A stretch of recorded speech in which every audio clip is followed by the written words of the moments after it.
System व्यवस्था आगे से पीछे से इस लोकतांत्रिक तपस्वी है मंची और गोविंद भोगी है।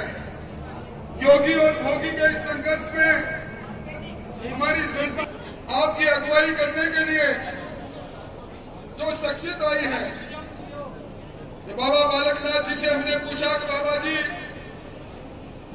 आपके मन में इस चुनाव की क्यों आई, तो उन्होंने एक ही बात कही थी, मैंने मेरे गुरु के मन में जब वो कैंसर के रोग से ग्रसित हो गए, डॉक्टरों ने कह दिया आपका जीवन जिस प्रकार का कैंसर है वो जीवन आपका 10-12 महीने का है।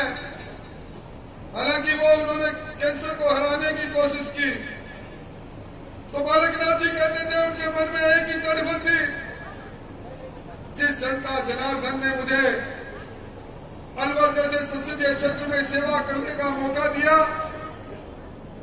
मैं बीमारी के घेरे में आकर पूरी सेवा नहीं कर सका।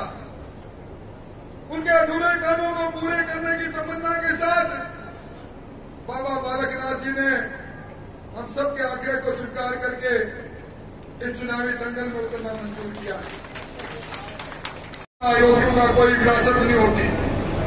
और दूसरी तरफ राजतंत्र के अंदर, आपातकाल के अंदर प्रताप सिंह जी के साथ जो घटना हुई, महाराज प्रताप सिंह जी के साथ, और जिस परिवार ने कांग्रेस के खिलाफ राजनीति करने का काम किया, आज चकाचौंध में कांग्रेस के साथ मिलकर वो यहाँ चुनावी दंगल में तो उतर गए।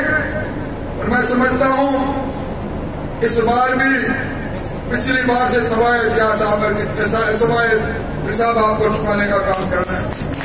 भाइयों, इस हिंदुस्तान में पहली बार देश के प्रधानमंत्री जी ने किसान की आमदनी को दुगना करने की बात कही। कल जो संकल्प पत्र जारी हुआ है उसमें उन्होंने तय कर दिया कि हिंदुस्तान के अंदर जितनी भी जोत है, राजस्थान में 59 लाख किसान हैं, हर किसान के खाते में 6,000 रुपये स्थायी रूप से जाएगा, उसको किसान सम्मान पेंशन दी जाएगी और 1 लाख तक का किसान, ये कल के संकल्प पत्र में तय किया। ये भी तय कर दिया मिलता है तो हमारे छोटे व्यापारी को भी व्यापार करने के लिए क्रेडिट कार्ड मिलेगा, 50 लाख तक का उसको व्यापार के लिए लेने वाले बिल के लिए कोई कोलेटरल सिक्योरिटी की जरूरत नहीं होगी।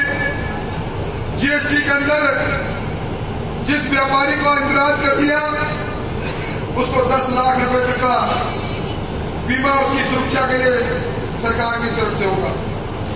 अनेकों बातें ऐसी हैं, 2022 तक देश के अंदर कोई गरीब नहीं रहेगा जिसके स्वर पर छत नहीं हो।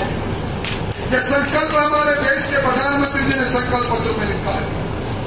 उन्होंने कहा इस देश के अंदर कोई गांव ऐसा नहीं बचेगा जहां स्कूल हो, बाजार हो, हॉस्पिटल हो, वहां सड़क पक्की सड़क नहीं होगी।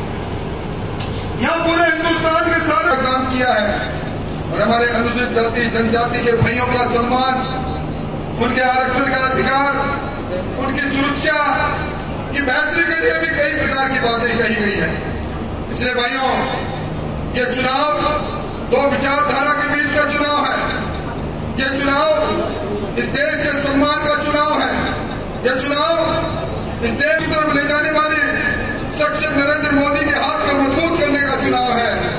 और इसीलिए इस चुनाव में हमारे कमल का निशान बाबा बालकनाथ तो निमित्त मात्र है।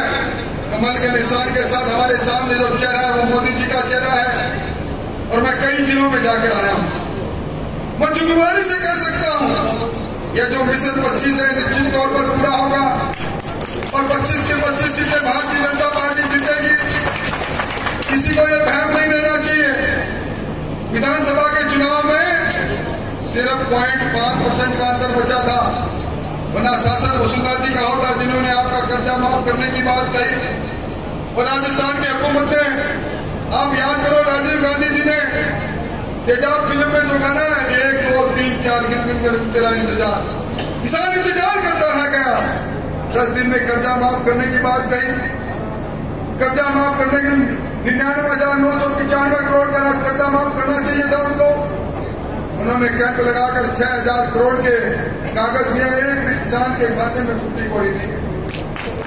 इस बार रबी के अंदर तो हमें कर्जा मिलता है, इस सरकार ने वो बंद कर दिया। 3500-3600 करोड़ रुपए बढ़ते हैं, 632 करोड़ रुपए बांटने का काम किया। सरकार की हमारी हालत देख लो। आज जयपुर के अंदर जितने भी सड़कों के काम करने वाले ठेकेदार हैं, सब लोग आज धरने पर बैठे हैं। धरने पर इसलिए बैठे हैं उनके 3,000 करोड़ के बिल आज इस सरकार के बनने के बाद जो उन्होंने काम किया वो उनका पेमेंट नहीं होता। आज सारे काम बंद पड़े हैं और कांग्रेस आई और बिजली गई, ये बात आपके सामने है। आज बेरोजगार को बेरोजगारी भत्ता देने की बात 3500 रुपए हर महीने देने की बात हवा हवाई साबित हुई है। एक तरफ झूठ और प्रेम के बल पर एक राजस्थान की अफवाह बताई है, इससे किसको वोट की चोट से सीधा करने का काम करना है, और दूसरी तरफ योगी और भोगी की लड़ाई में इस भोगने वाले को भगाना है, नरेंद्र मोदी जी को प्रधानमंत्री बनाना है। मैं आप सब लोगों से यही विनती करूंगा, ये चुनाव किसी एक का चुनाव नहीं, ये चुनाव हम सबका चुनाव है। हम सब लोग आज के बाद इस रामगढ़ के क्षेत्र में अपने आप को बाबा बालकनाथ समझेंगे, अपने आप को नरेंद्र मोदी का अनुयायी समझेंगे। इसलिए मेरे साथ मिलकर आप एक नारा लगाएंगे। मैं कहूंगा आवाज दो, आप सबके हम एक है। आवाज दो।